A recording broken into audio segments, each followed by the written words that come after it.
Bienvenidos a Tenua, un espacio donde hablamos con sinceridad de aquello que en otros lugares podría herirnos, pero que aquí puede ayudarnos a sanar. Hoy quiero hablarte del liderazgo, pero no del que persigue títulos, posiciones o aplausos. Quiero hablarte del liderazgo que Jesús enseñó, uno que no acumula poder, sino que lo comparte, que no mantiene a las personas debajo, sino que las ayuda a ponerse de pie. Porque la manera en que usamos el poder termina revelando qué reino gobierna nuestro corazón.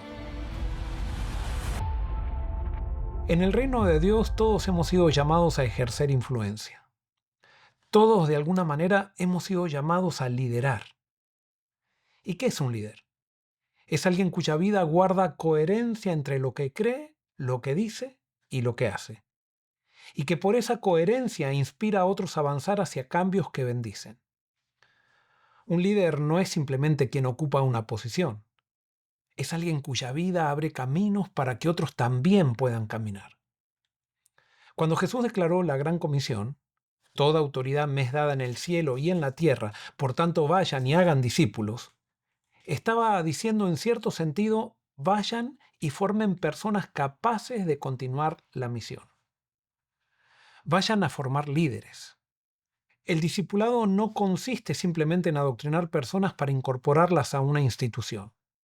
Es mucho más profundo. Es un proceso de transformación que forma hombres y mujeres capaces de pensar como Cristo, amar como Cristo, servir como Cristo e influir en la sociedad con los valores de su reino. Discipular es ayudar a alguien a descubrir que su fe no nació para quedarse encerrada entre las paredes de un templo. La fe verdadera sale al encuentro del mundo. Toca el dolor humano, confronta la injusticia, restaura la esperanza y deja vida por donde pasa. Por eso, hacer discípulos es formar líderes, personas que no solo conocen el mensaje del reino, sino que lo encarnan, que no se limitan a hablar de transformación, sino que se convierten en instrumentos de ella. Ahora, pensemos en aquellos a quienes Jesús confió la gran comisión. 3 años y medio antes eran pescadores, hombres comunes, acostumbrados al mar, a las redes y al trabajo de cada día, pero habían caminado con Jesús. Y después de aquel intenso proceso de discipulado, ya no eran los mismos. El maestro había ensanchado su manera de pensar, trabajado su carácter y cambiado su visión del mundo. Aquellos pescadores se estaban convirtiendo en líderes cuya misión impactaría la historia hasta alcanzarnos a nosotros.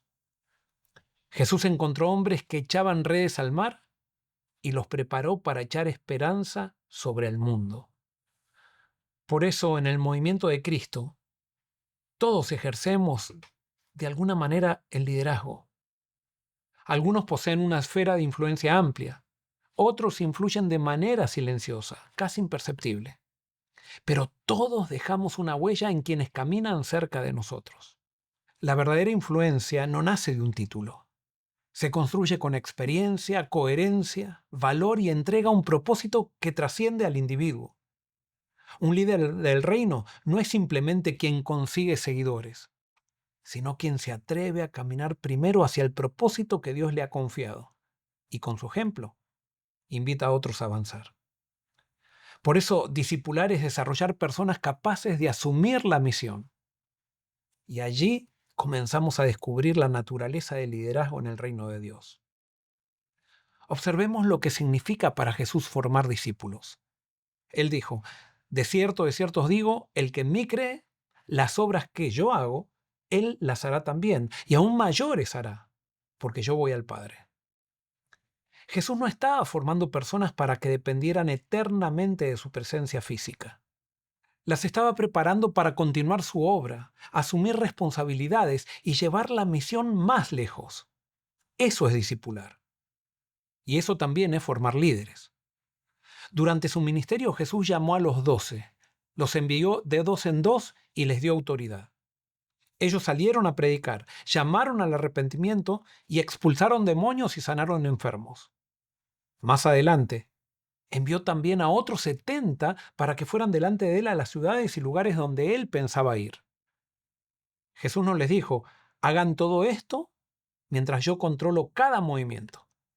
Tampoco los mantuvo a su lado por temor a que se equivocaran. Los envió. Les confió su nombre, su mensaje y una misión real. Delegó autoridad y les permitió aprender mientras servían. No les dio una tarea ficticia para mantenerlos ocupados. Puso una parte verdadera de su obra en sus manos. Y hay algo que no debemos olvidar. Cuando Jesús los envió todavía estaban lejos de ser los hombres en quienes llegarían a convertirse. Discutían, competían por los primeros lugares y aún no comprendían plenamente la naturaleza del reino. Eran impulsivos, inseguros y espiritualmente inmaduros. Entre ellos estaba incluso Judas. Todavía no había revelado abiertamente la traición que llevaba en el corazón y nunca llegaría a entregarse por completo a Cristo. Sin embargo, estaba allí, participando de la misión y ejerciendo la responsabilidad que Jesús le había confiado. Esto revela algo hermoso y desafiante. Jesús no esperó a que sus discípulos fueran perfectos para confiar en ellos. Los formó mientras caminaban, los corrigió mientras servían y los hizo crecer mientras cargaban con responsabilidades reales. El liderazgo del reino no se desarrolla protegiendo a las personas de toda responsabilidad, sino confiándoles una parte de la obra del reino de Dios. Hay cosas que aprendemos sentados a los pies del Maestro y otras solo las aprendemos cuando Él nos manda por el camino. Y aquí aparece una de las características más profundas del liderazgo del reino. El poder no se acumula, se comparte. Un líder del reino no concentra toda la autoridad en sus manos ni construye una obra que solo funcione mientras él esté presente. Forma, capacita y abre espacios para que otros puedan servir, decidir y crecer. Entiende que la autoridad no fue dada para elevar a unos pocos, sino para habilitar al pueblo de Dios para la misión. Pero compartir el poder puede resultar amenazante para un corazón inseguro. Quien todavía necesita una posición para sentirse valioso, tenderá a centralizar, controlar y proteger su lugar. Teme dejar de ser necesario. Teme que otro crezca demasiado. Entonces la autoridad deja de ser una herramienta para servir y se convierte en un refugio para la propia identidad. En el reino de Cristo ocurre lo contrario. El verdadero líder no se empequeñece cuando otros crecen. No apaga otras luces para que la suya parezca más brillante. Su alegría no está en ser indispensable, sino en ver que las personas a las que acompañó ya pueden caminar, servir, liderar sin depender de él. El liderazgo del mundo construye tronos. El liderazgo de Jesús construye personas. Eso es Tenua. Por eso Jesús enseñó que los valores del liderazgo en su reino son opuestos a los que gobiernan este mundo. Él dijo a sus discípulos: sabéis que los gobernantes de las naciones se enseñorean de ellas, y los que son grandes ejercen sobre ellas potestad. Mas entre vosotros no será así, sino que el que quiera hacerse grande entre vosotros será vuestro servidor, y el que quiera ser el primero será vuestro siervo. Y luego Jesús puso su propia vida como modelo. Y él dijo: el Hijo del Hombre no vino para ser servido, sino para servir, y para dar su vida en rescate por muchos. Jesús no eliminó el liderazgo, lo redefinió. En el mundo, ser grande suele significar estar por encima. En el reino de Jesús, significa ponerse al servicio. En el mundo, el poder se exhibe logrando obediencia. En el reino de Jesús se revela levantando, cuidando, inspirando y capacitando a otros. En otra ocasión, Jesús dijo que los reyes de las naciones se enseñorean de ellas y que quienes ejercen autoridad procuran ser llamados bienhechores. Después añadió una frase cortante: no sea así entre vosotros. Con esas palabras trazó una frontera. La comunidad de Cristo no debía copiar las estructuras de dominación de los poderes de este mundo. Lo inquietante es que alguien puede ejercer poder, hacer el bien y aún así mantener a otros bajo su dependencia. Puede ayudar, pero de una manera que preserve su propia centralidad. Puede dar, pero asegurándose de que todos recuerden quién fue el benefactor. Entonces el servicio deja de buscar la libertad del otro y comienza silenciosamente a proteger la importancia de quien sirve. Así, incluso la generosidad puede transformarse en una forma sutil de control. La mano que entrega algo puede parecer abierta y, sin embargo, esperar que quien recibe permanezca inclinado para siempre. Cuando eso ocurre, el favor ya no levanta, ata. El liderazgo del reino hace exactamente lo contrario. Sirve para que el otro pueda ponerse de pie, caminar con libertad y algún día extender su propia mano para levantar a alguien más. Todos somos frágiles y por eso el poder puede convertirse en una tentación. Cuando una persona no sabe quién es, puede buscar identidad en una posición, en el control de las decisiones o en la dependencia de los demás. A veces intentamos sentirnos grandes colocando a otros debajo. De allí nacen los sistemas jerárquicos, estructuras que elevan a unos y empequeñecen a otros, donde la importancia se mide por la cantidad de personas que obedecen. En esos sistemas, el poder deja de servir a la comunidad y comienza a alimentar el ego de quien lo posee.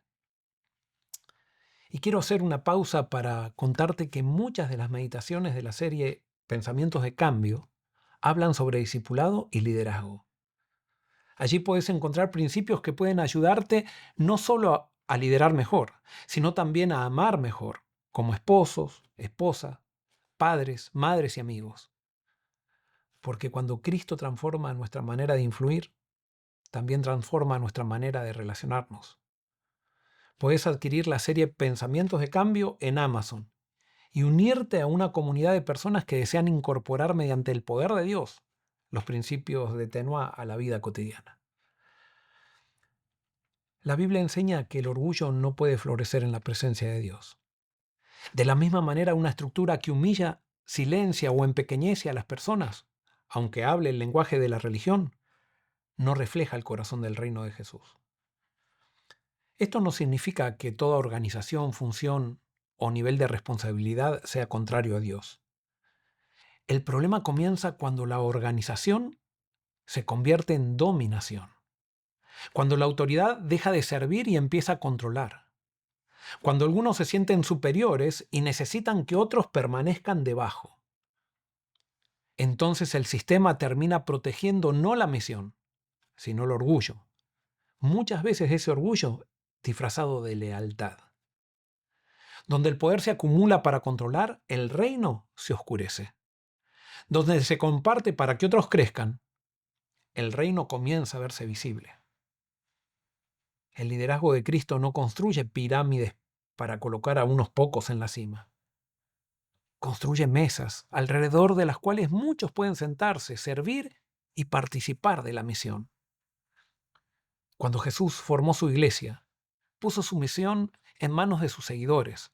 Les confió la autoridad de su nombre y la presencia de su espíritu para continuar la obra que él había comenzado. La fuerza nunca estuvo en ellos mismos. Era el poder de Cristo obrando a través de personas comunes. Eso es liderazgo.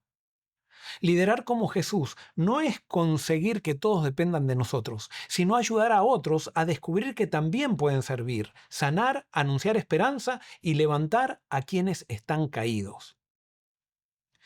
Por eso resulta tan significativa la historia del hombre que llevaba años paralítico junto a la puerta del templo de Jerusalén. Estaba frente a un sistema religioso lleno de actividad, recursos y autoridad. Sin embargo, él seguía allí, inmóvil y mendigando. Cuando vio pasar a Pedro y a Juan, pidió una limosna. Pedro lo miró y le dijo: plata y oro no tengo, pero lo que tengo te voy a dar. En el nombre de Jesucristo de Nazaret, levántate y anda. Pedro no puso unas monedas en su mano para ayudarlo a sobrevivir un día más. Le ofreció algo que podía cambiar su historia. Lo miró, lo tomó de la mano y por el poder de Cristo lo ayudó a ponerse de pie. Esa escena retrata el verdadero liderazgo. No deja a las personas sentadas para siempre a la puerta, viviendo de pequeñas concesiones. Las mira a los ojos, extiende la mano y las ayuda a levantarse.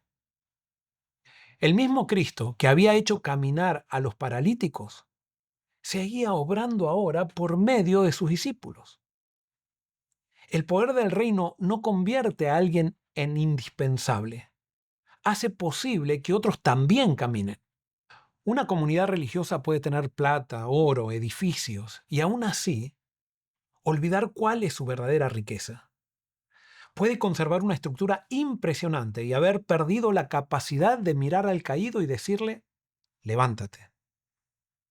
Cuando dejamos de formar discípulos y comenzamos simplemente a reclutar adeptos, cuando la dependencia ocupa el lugar de la madurez y la autoridad sirve más para controlar que para capacitar, nos hemos alejado del modelo de Jesús y dejamos de ser Tenuá. Detrás de ese modelo suele esconderse el miedo.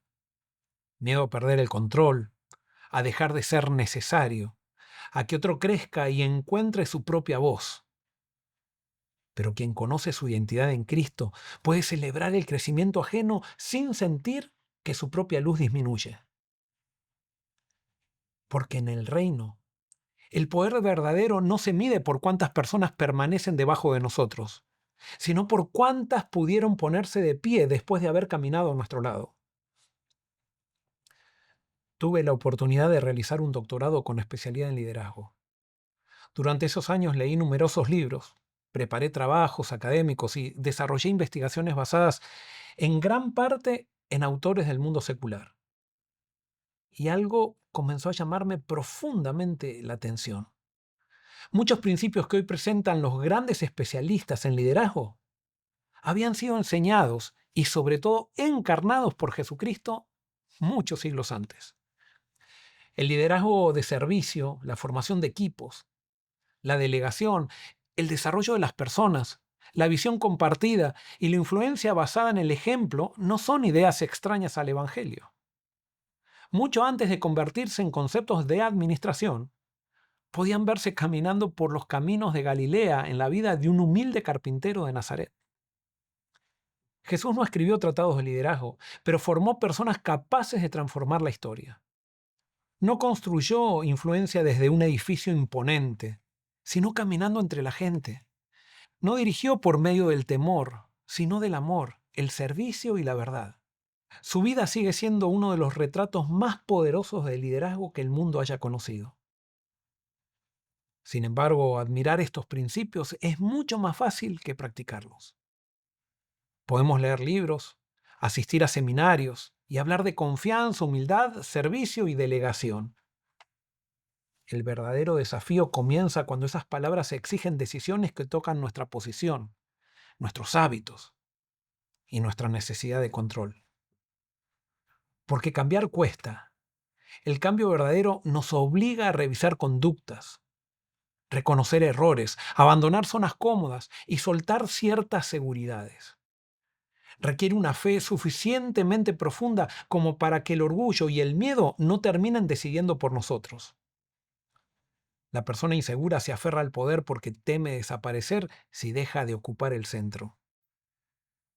Quien ha encontrado su identidad en Dios puede administrar el poder sin sentirse amenazado, porque sabe que su valor no depende del cargo que posee, ni de cuántas personas lo necesiten. Por eso, debemos vigilar nuestro corazón. Es fácil rodearnos solo de quienes confirman nuestra importancia, premiar lealtades personales o mirar a una persona talentosa como una amenaza. Cuando una posición se convierte en la fuente de nuestra seguridad, comenzamos a proteger el puesto en vez de cuidar la misión. Jesús eligió otro camino. Dedicó su vida a preparar sus discípulos para que continúen la obra sin su presencia física, pero con su poder. Su grandeza no se manifestó manteniéndolos pequeños, sino preparándolos para ir más lejos. El liderazgo del reino comienza cuando dejamos de usar el poder para proteger nuestro lugar y empezamos a usarlo para ayudar a otros a encontrar el suyo. Al final, la manera en que manejamos el poder revela a qué reino pertenecemos. Podemos hablar de Cristo, predicar sobre el reino y ocupar posiciones religiosas. Pero cuando se nos delega autoridad, se nos asignan posiciones y llega el reconocimiento, queda al descubierto lo que realmente gobierna en nuestro corazón. El poder es una prueba espiritual. Si lo usamos para controlar, silenciar, proteger nuestra posición o mantener otros dependiendo de nosotros, reproducimos la lógica de los reinos de este mundo. Pero cuando lo ponemos al servicio de formar, capacitar, abrir oportunidades y levantar al caído, el reino de Dios comienza a hacerse visible. Por eso no basta con preguntarnos cuánto poder tenemos. La pregunta es ¿qué estamos haciendo con el poder que tenemos? ¿Lo usamos para construir un nombre o para levantar personas? ¿Para conservar nuestro lugar o para ayudar a otros a encontrar el suyo? ¿Para fabricar seguidores que nos admiren o para formar discípulos que sigan a Cristo? El discípulo del reino no guarda el poder como un tesoro detrás de una puerta cerrada. Lo comparte como quien enciende una vela con otra y descubre que su propia llama no disminuye cuando la habitación se llena de luz. Así lideró Jesús. No construyó un trono desde el cual controlar a sus discípulos. Preparó una mesa, los llamó amigos y puso la misión en sus manos. Por eso ser un líder del reino significa ser primero un discípulo del rey. Significa aprender de Cristo a servir sin buscar aplausos, a influir sin dominar y a entregar sin miedo aquello que Dios ha puesto en nuestras manos. No temas cuando otros crezcan. No te sientas amenazado cuando alguien descubre su voz. No apagues la luz de otro para que la tuya parezca más intensa. Tu llamado no es conseguir que todos te necesiten. Es ayudarlos a necesitar cada vez más a Cristo. Porque el liderazgo del reino se reconoce cuando las personas recuperan su dignidad, descubren su propósito y se levantan para servir después de haber caminado a nuestro lado. El mundo construye tronos. Cristo construye personas. El mundo concentra el poder. Cristo lo reparte. Y cada vez que compartimos la autoridad, levantamos al caído y preparamos a alguien para llegar más lejos que nosotros. Estamos declarando con nuestra vida a qué reino hemos decidido pertenecer. Eso es Tenuá. Si disfrutaste del contenido de este podcast, por favor compartilo con tus amigos, porque con eso te unís a nuestra misión. Y danos un like, haz un comentario, me gustaría escuchar cuál es tu reacción y realmente cuál es tu peregrinaje, porque en esto estamos todos juntos, tratando de seguir a Cristo para parecernos a Él y cumplir la misión que nos dio. Te espero en el próximo episodio.